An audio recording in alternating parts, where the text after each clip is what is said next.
Some like it hot on Winchester's World of Whitetail. We're dealing with extremely hot temperatures, strong winds. It's going to be an extremely difficult hunt.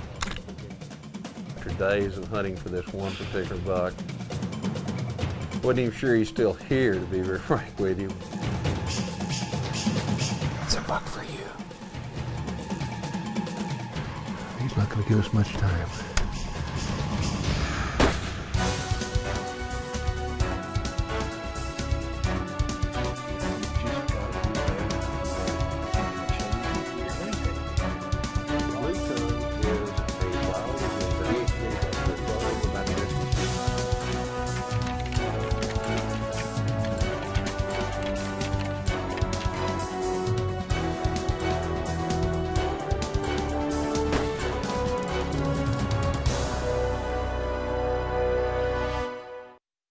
Winchester's World of Whitetail is brought to you by Winchester Ammunition, the American legend. Thompson Center, America's master gunmaker. Nikon, the trusted name in optics. She Outdoor Apparel, her adventure starts here. Cabela's, the world's foremost outfitter. Dallas Safari Club, promoting conservation, education, and ethical hunting worldwide. Ghost Blind, not seeing is believing. And by Ram Outdoorsman. There are a lot of places to go in this big wide world, and the new Ram Outdoorsman can get you to every one of them.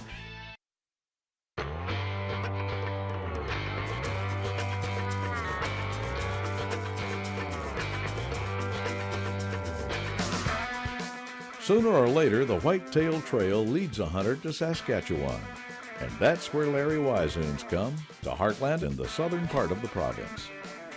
What makes this particular hunt very unique is the fact that it's in southern Saskatchewan, basically just a flat land. Going to be hunting in some hills that were really kind of considered sacred areas for both the Cree and the Blackfeet many, many years ago. Heartland's owned by outfitter Al Morehart and lies not far from Moose Jaw in what's normally thought of as the Prairie Pothole waterfowl region, but what's also home to giant white-tailed bucks. First morning, did a spot and stalk type of hunt, or still hunt if you will. We'll just kind of moving along very, very slowly. These deer really have no need to move right now. They're not even to the point of making scrapes or rubs. They're just coming out of velvet. This time of year, early in the season, the Saskatchewan bush is pure jungle, but could be hiding massive typical frame bucks, one of which Wisehuns hopes has his name on it. Hunting these deer this time of the year, particularly in a very, very low deer density, no major particular feed areas, there's water scattered pretty much throughout the property. It's going to be an extremely difficult hunt.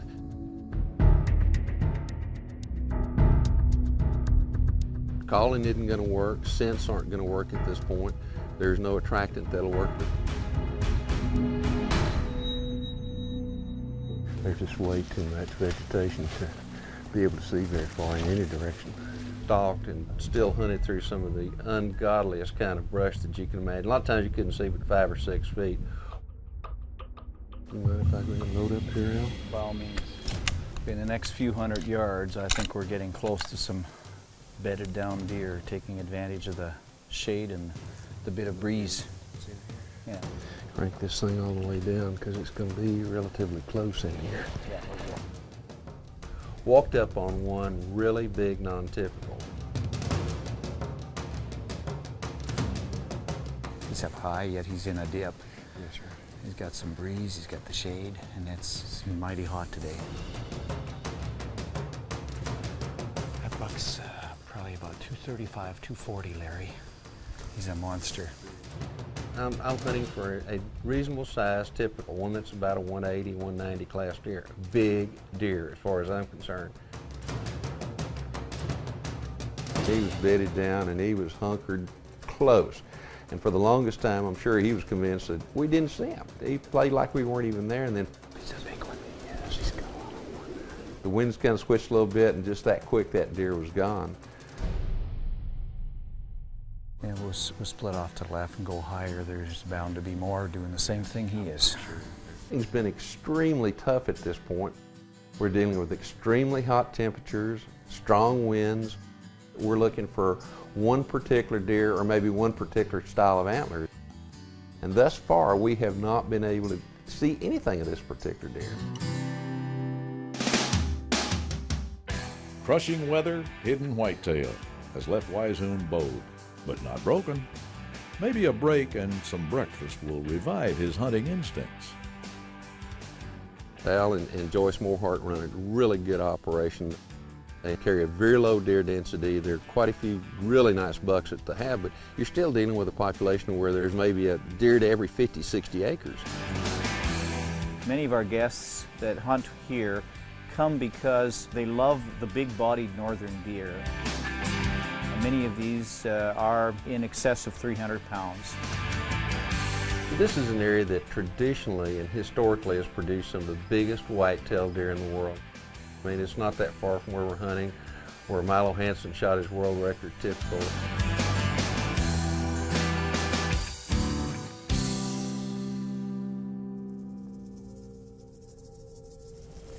They're starting to move up, I think. I do too. We did see a couple of really good bucks off in a great distance. You see that buck? He's just backdrop of a tree, large, typical frame. I think he may be that buck that you said that looks kind of like the one that I'm after. I can tell he's a heck of a buck, but he's still a long way from us. We're about to run out of light before too very long. Hopefully he makes a move quickly one way or the other. Yeah, we got 2 valleys between us and him. He's probably, what, 400, 450? I think he's at least 400. Maybe he'll be there in the morning or afternoon. It was a good afternoon. We saw some deer. Finally. I knew they were here. It's just a matter of time.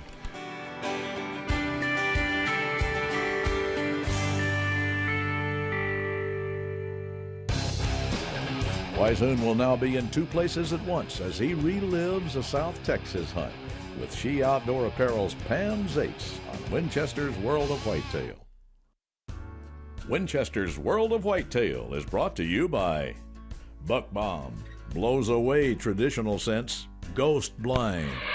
Not seeing is believing, Silver Zyme, the ultimate hybrid technology scent elimination spray, backed by science, doubted by no one. And by Otis, from the front lines to the hunt of a lifetime.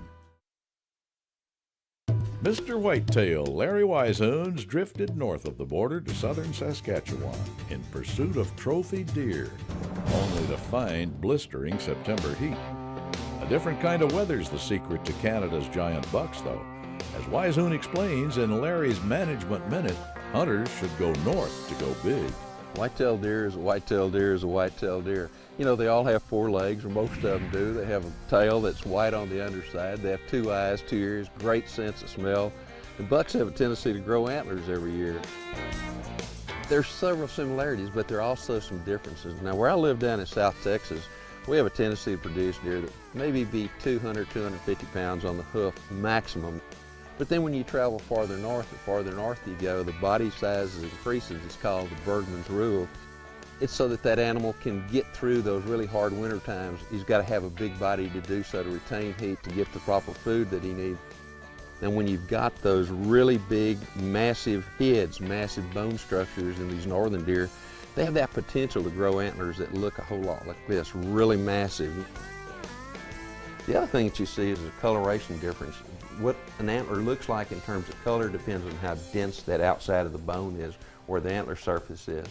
Down south, they have a tendency to almost be a reddish brown. Throughout the Midwest, they almost have a tendency to be almost an ivory color. You get up into the northern part, and their antlers have a tendency to be almost really black. There's some big deer down South Texas. There's some great deer in Iowa, but there are also some absolutely monstrous deer up into Canada.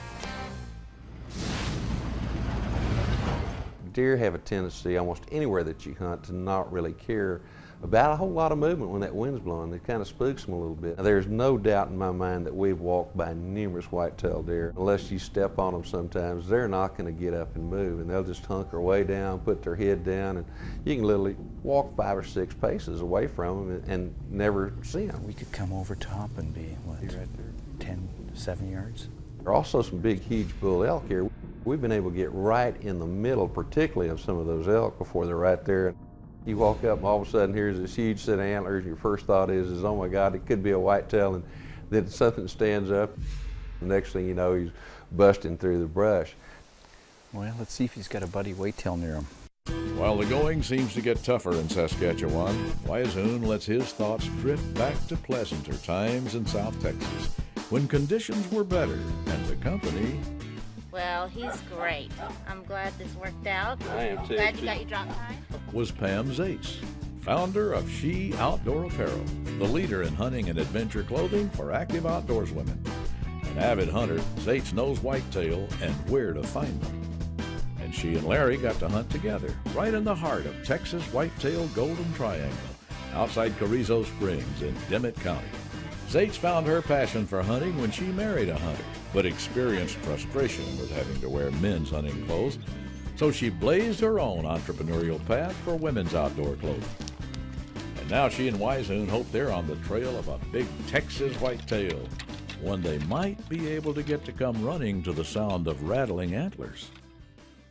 Because you look, see where he's been rubbing here? You can tell where his antler's been tipping up in here. So he's got long tines and he's got a fair amount of spread as well. And you can also tell he's probably walking this direction because he's been rubbing more on this side of the tree than the other. Be a little tough to get there, but you usually get some idea as to which way they're going as well. That is fresh right there. Yeah, it is. In spite of some hot signs, Wisehoon's not feeling it for a place to rattle. So Pam decides to go back on her own to a blind where she's seen bucks. The first day we were here, first and second day, it was well into the 80s. So we saw some activity, not too much. The big bucks I don't think were moving. Last night we got really lucky and a cold front came in and it's just in the 50s. There's supposed to be some really good bucks coming through, so hopefully if we give it some time, we'll see one of them.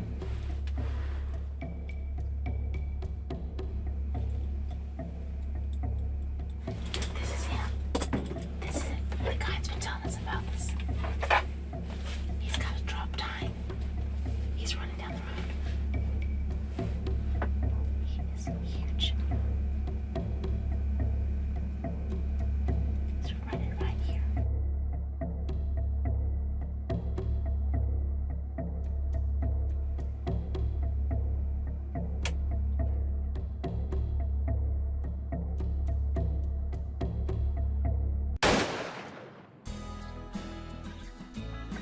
Yes. I got him. He is huge. I shot him and he just turned and ran just off into the brush. Right here, this is where he was. This is where he was standing when I shot him. He dug in right here and went right out through here. I watched him. I could see maybe for about 40 yards, so I know he's probably not far off right in here, so I'm gonna go check it out. Holy cow. Oh my gosh. Look at this. Oh. Oh gosh. He is huge. He just came running down the road out of nowhere. We've been sitting here for 3 days, seen some good bucks, but nothing like him. Take a look at this. It's a pretty good deer. Good gosh almighty. G1, 7-1, 4 2/8, 6 1/8, 6 6/8. 173 and 7/8. That's a big deer. That's a big deer. The heat wave breaks, but will Wisehoon be singing in the rain on Winchester's World of Whitetail? I mean, my heart jumped up to my throat. Winchester's World of Whitetail is brought to you by Winchester Ammunition, the American legend. Thompson Center, America's master gunmaker. Nikon, the trusted name in optics. She Outdoor Apparel, her adventure starts here. Cabela's, the world's foremost outfitter. Dallas Safari Club, promoting conservation, education, and ethical hunting worldwide. Buck Bomb, blows away traditional scents. And by Ram Outdoorsman. There are a lot of places to go in this big wide world, and the new Ram Outdoorsman can get you to every one of them.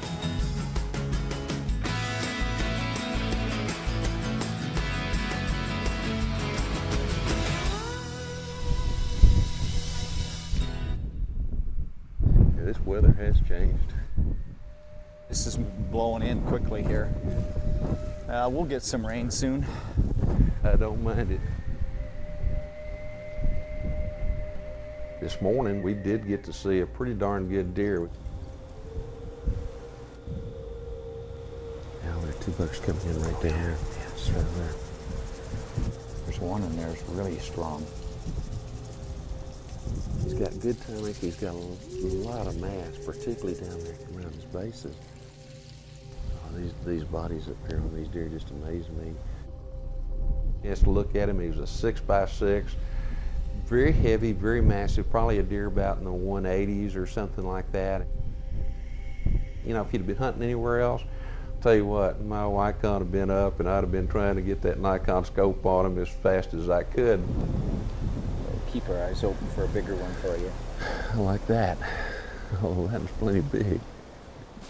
Amid the roll of thunder, Saskatchewan guide Al Morehart and Wisehoon race the bad weather back to the lodge, where Larry will have time for some rifle maintenance. Oh man, that rain's not letting up any at all. One of the things that I carry with me everywhere I go is one of my little Otis cleaning kits. The thing about it is these things don't weigh anything. You can throw them in your pack, you can wear them on your belt. That way you've always got one handy.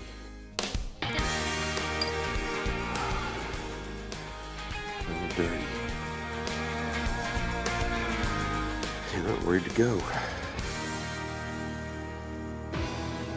After days of hunting for this one particular buck, even with 3 days extra scouting, had not seen him. Wasn't even sure he's still here, to be very frank with you. But finally, the last day of our hunt, things changed. Well, it did. It changed about 40, 50 degrees, about 80 or 90 Fahrenheit, down to probably in the 40s right now. We've also gotten a lot of rain, and we retreated, if you will, to a... Normally I hunt just off the ground. I'm not much on hunting out of blinds or ground blinds or anything like that, but because it was raining really, really hard, we decided the best thing to do is just to sit in one of those ground blinds to try to stay reasonably dry. The wind is blowing, the rain is blowing in. See a few deer. I mean, some young bucks that kind of got our attention and got our adrenaline flowing. And I don't think that's him though, is it? No, I don't think so. It's real late in the afternoon, and you can tell the sun's almost down, and you're going, oh my gosh, I guess this is one of those hunts that's just not going to work out.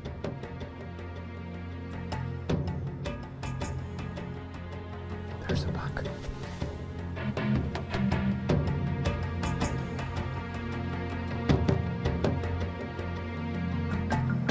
It's a buck for you. I mean, my heart jumped up to my throat.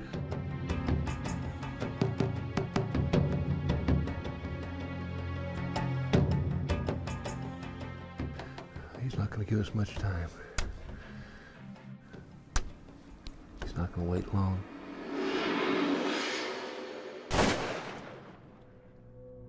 He's hit. You got him, Larry. You hit him. He's down. Watch him a bit. I've had him get up before, but I don't think he's going anywhere. He's not going No, anywhere. he's down. finished. He's down. Oh my God, what a deer. Oh, yeah. Well, that thing's Awesome got horns shot, sticking up awesome this shot. off the ground. Fantastic. Oh, look. Yeah, let's go find him. Come on. Let's get him. It's a big old deer. And you know what? He's the only one that came through. The only one that came through is right. Well, I saw the antlers poking out over here. Oh, Oh, my God. nice shot. Oh my Nice God, shot. that thing's huge, Al. Oh, Lordy. That is a beauty. That thing is absolutely, look at the body. That whole 270 icon. All of a sudden, this buck that we were looking for at the last moment, the first time I'd seen him in 7 days of looking for him. And I walked out of the brush. We caught him just as he walked out. He stopped and he knew where we were. He was looking at us, and I knew I didn't have a whole lot of time to pull the trigger because in another second or two, I was going to bolt and he was gone. So That's a deer. That is a deer. we got extremely lucky the last afternoon of the hunt. By 6 with this kicker. Oh my goodness. Big body, look at that. And You hunt until the very last legal moment that you have. And I think that's one of the things you really need to take away with this hunt. Don't look for excuses not to hunt because it's too hot, it's raining, it's too cold. Keep on hunting, and if you do that, the chances are up tremendously of you taking an animal.